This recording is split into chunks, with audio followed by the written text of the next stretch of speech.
akademija će doprinijeti značajno boljem razumijevanju problematika. Ovdje ćemo progovarati o temama koje još nismo stigli niti dotaknuti.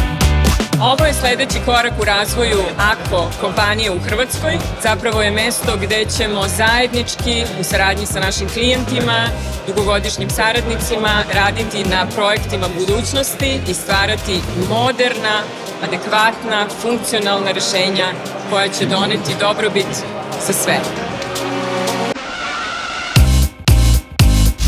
Hvala prije svega tvrtki AKO na pozivu na otvorenje ove AKO akademije, mjesta koje će biti centar širenja informacija i znanja iz područja odvodnje voda, ne samo za nas arhitekte, nego i za cijelu arhitektonsko-inženjersku struku.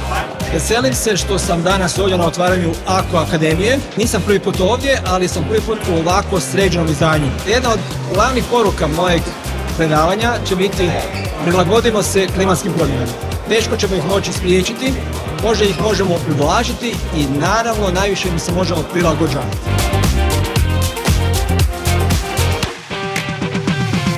U ovom prostoru, u ovoj kući želimo podijeliti naša znanja, naše vještine i također učiti naših klijenata. Zato je ovaj objekt ovdje, svi su dobrodošli u našu kuću, Akademiju AKO.